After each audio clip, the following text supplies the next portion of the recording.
Welcome to my YouTube channel. May this day brings us much happier and blessings in life, and let us have a wonderful day.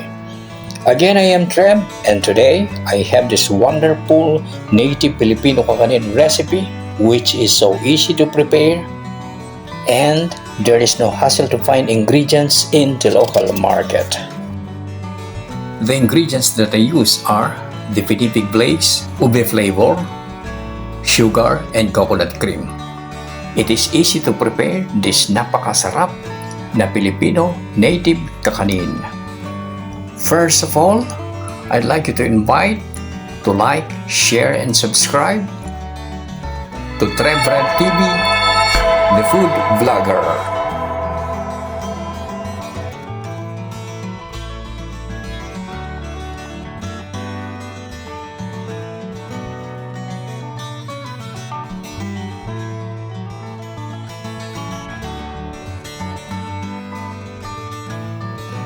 So, let us get started to do the mise en place. Kailangan natin nito, we have to prepare 2.5 cups of pinipig. This is a rice flake, similar to oatmeal. Lalagyan natin ito ng 1 teaspoon of salt. Ibababad natin ito sa 2 tasa ng coconut milk or coconut cream.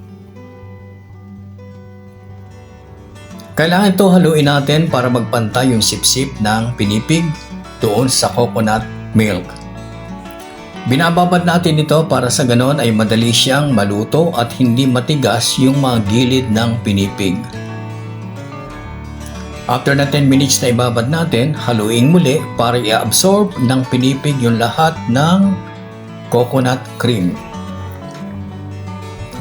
Magpapainit tayo ng kawali. Kailangan lang nito ay medyo medium heat siya para madaling kumulo itong 2 tasa ng coconut cream.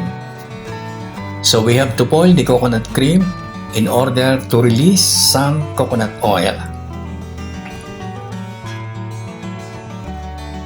Kapag kumulo na, lagyan natin ito ng 3 kutsara ng ube flavor.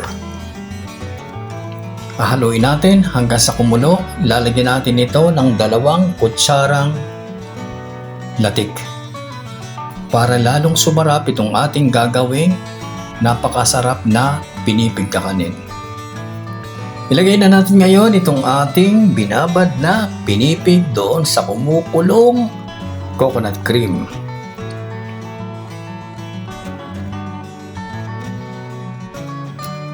Haluin natin maigi para magpantay ang kulay niya. Ang paghalo nito ay tuloy-tuloy, imi-medium heat na natin yung ating kalan para hindi masunog yung ilalim. Kapag alam nating medyo dumidikit na, lagyan din natin ito ng coconut oil o kahit na butter para hindi dumikit yung ating paghalo. At kapag ito ay medyo makunat-kunat na, pwede na nating haluin at ilalagay na natin ngayon dito sa ating platter. Kailangan may dahon tayo at pahira ng coconut oil itong ating dahon. Isasalin na natin itong ating ginawang pinipig kakanin. Papatagin natin.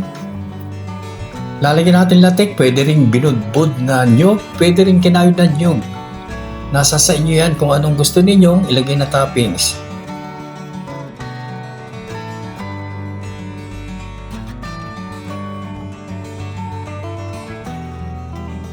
Ngayon, tikman natin kung ano na lasa nitong ating masarap na kakanin.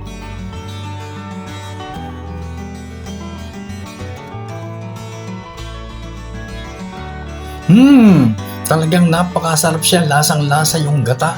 Talagang native na native Filipino kakanin. I hope you love watching my video, and every week nagpapalabas tayo dito tungkol sa baking and cooking. So in order to get you updated, please don't forget to subscribe to Trevred TV, the food vlogger. Muli, maraming salamat sa inyo, and catch you later.